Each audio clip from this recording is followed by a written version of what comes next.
Alright, so I know it's now August and 2K21 is going to come out in like a month or so, but I wanted to give you guys some tips on how to become a better shooter in NBA 2K20, and hopefully you can watch this video and use some of these tips for when 2K21 comes out as well. I'm also making this video because I know there's a lot of new players who might not know about some of the techniques I'm going to be showing you in this video. Now, I'm not saying that I'm the best shooter in the world or anything like that, but by using some of these techniques, I've been able to score a ridiculous amount of points at an even more ridiculous percentage. So if I'm able to help you out, definitely make sure you leave a like down below. Alright, so in order to become a better shooter in NBA 2K20, there's a few things that you have to do before you start a game, and there's also going to be things that you have to do once you're finally in one. Now, obviously, I'm going to go over some of the things you should be doing on the court, but I want to take the time to go over a few things you should be doing before you start playing an online game. Now, the first thing you should do that's going to help you become a better shooter is turn off your shot meter. For those of you that don't know how to do that, just simply go into your options menu, select controller settings, scroll down to where it says shot meter, and then select off. This is going to force you to learn how to time your jump shot without relying on the meter, and it's going to give you a 5% boost for timing your shot correctly. So if you want to become a better shooter, I strongly recommend turning off your shot meter, playing a few games without it, and practicing the timing. You get used to it after a few games, and eventually you'll end up like me, where I can no longer play with the shot meter on. So step 1, turn off your shot meter.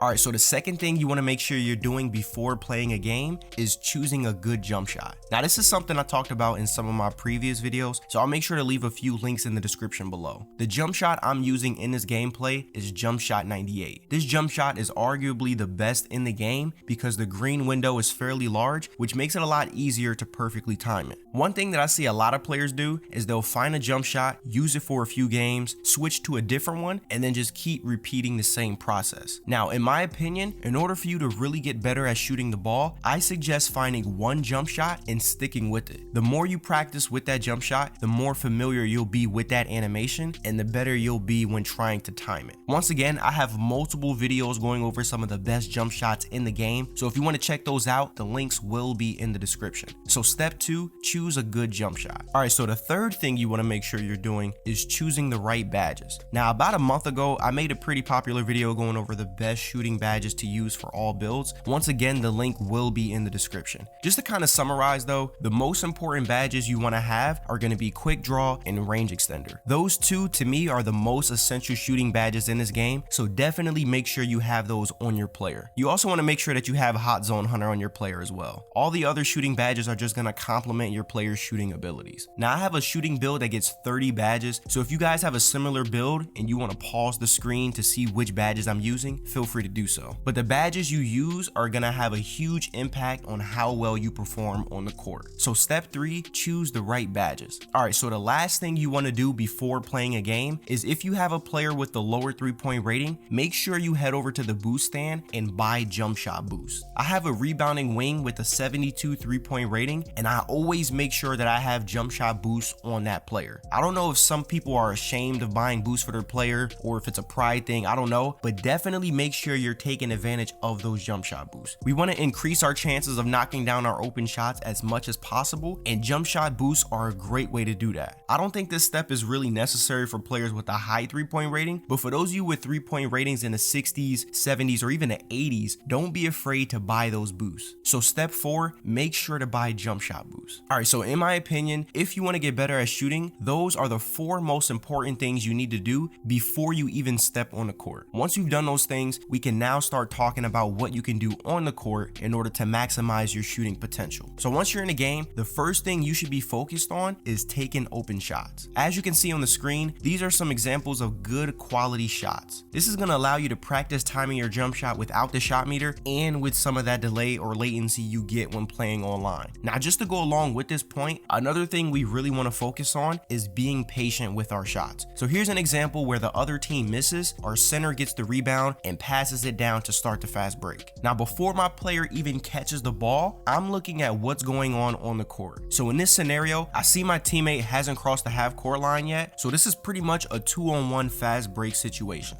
Now, both number 8 and number 20 are expecting me to keep pushing the ball down the court to try to get a layup or a dunk. Like I mentioned earlier, it makes no sense for me to try to force up a contested layup because I'm already at an obvious disadvantage. Now, once I start playing this clip, you'll see that I'm going to be a little patient and and stop at the 3-point line, while number 8 and number 20 are gonna keep running towards the basket. By doing this, I'm able to get a pretty wide open 3 instead of a contested 2 that may or may not even go in. So this is just a small example that shows you that not only is it important to take open shots, but being patient and having a little bit of composure on offense can oftentimes lead to open shots. Another thing you should be doing is taking advantage of fast break situations. Once again, this is gonna allow you to practice timing your jump shot a little bit, and most importantly, is gonna lead to a lot of easy points. Now, in order to maximize the amount of points you score in these fast break situations, there's 2 things you can do. The first thing you can do is try leaking out early. So in this example, the point guard on the other team ends up passing it to my matchup. Now, if I pause the clip here, you can see that there are 4 white jerseys in the paint ready to defend the shot. Now, scoring in the paint in 2K20 is pretty unreliable, so I know the chances of him actually making the shot is very low. Now, my player is like 6'5", 6'6", so it really makes no sense for me to try and battle down low for a rebound, especially because that's not my role. So instead, as soon as I see that shot go up, I immediately start making my way down the court. My setter ends up getting the rebound and dishes it out to me for the easy fast break bucket. Now, I don't want to confuse this with not playing any defense at all and cherry picking the whole possession. You do want to make sure you take advantage of those easy points, but definitely make sure that you're still playing defense as well. In fact, that actually brings us into the second way that you can capitalize on those easy fast break points, and that's by baiting for steals. Now, obviously this is a video about shooting, right? So I don't want to focus too much on the defensive side of things, but just as an example, here you can see that my matchup, which is number 2, is calling for the ball. Now, if you look at where I'm at on the court, I'm actually playing really far back. This is going to trick number 0 into thinking that my matchup is open and he's going to end up passing the ball. So to counter this, I immediately close in and get the easy steal. So in this situation, I baited the ball handler into passing the ball to my matchup. Now, once I have the ball and I cross half court, I have to make a decision. Here, number 24 already has a head start on me, so if I drive to the basket, he's gonna be there to contest my shot. So instead of running straight to the basket and taking a contested layup, I immediately stop at the 3-point line and take the wide open 3 on the fast break.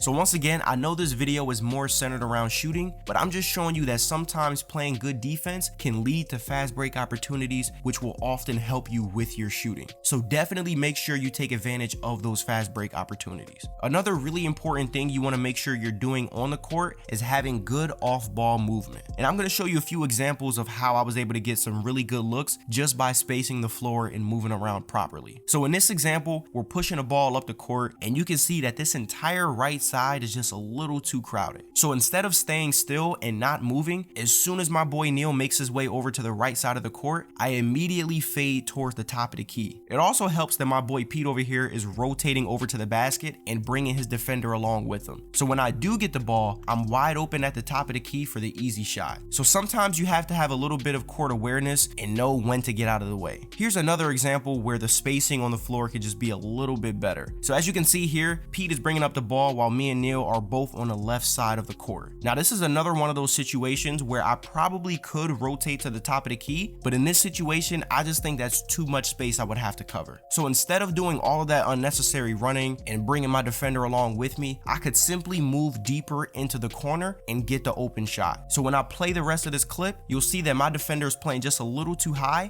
and by moving deeper into the corner, I'm able to get the wide open shot. So I don't want to confuse good off-ball movement with just running around the entire court. Make sure you're reading the situation so you can try to find the easiest shot possible. I want to show you one last example of good off-ball movement. So here you can see once again, the left side of the court is kind of crowded and there's a decent amount of space right around here. Now what I'm going to end up doing is setting a screen, and that's going to force my defender to pick up on my point guard since he's already heading that direction, even though he might not want to. While all of that is happening, I'm just going to simply fade over to the other side of the court for the wide open 3-point shot. So once again, evaluating the situation and trying to get the easiest points possible on offense is absolutely crucial to becoming a better 3-point scorer. Another thing you should focus on is knowing your player's strengths. So for example, I have a ton of builds, but this one is a pure sharpshooter with a 90+ 3-point rating and 30 shooting badges. So whenever I'm playing on this build, since I have range extender on Hall of Fame, I know I'm going to be able to consistently hit limitless range shots at the hash mark. Now this is important because this is basically half half court. And a lot of players are not going to guard you that high up because they don't think that you're going to be able to hit that shot. But if you've done the right things off the court, like selected the right badges, the right jump shot, etc., you should be able to hit these shots, especially if you have a build that can really shoot. Now, the other main build I use is a rebounding wing. Now, even though I have the right badges and the right jump shot for that player, his 3-point rating is only in the low 70s. So before I even take one of those shots, I know that that is not one of the strengths of that player, and I should be more reliant on hitting shots from the corner. So knowing the strengths of your player and knowing what they can do and cannot do is going to be huge when it comes to scoring on the perimeter. Now, once you've mastered these tips, you're going to be more comfortable taking a few more ill-advised shots, but they're most likely still going to go down because of some of the techniques I've gone over. You still want to make sure you're taking good, high-quality shots, obviously, but sometimes you can get away with taking a few crazy ones, especially if you followed everything I talked about in this video. This will allow you to become a much better shooter in NBA 2K20 and hopefully in NBA 2K21 when that comes out soon. Anyways, that's all I have for this video. If you guys enjoyed it, make sure you don't forget to hit that subscribe button and also turn on post notifications to know exactly when the next video is uploaded. I don't know.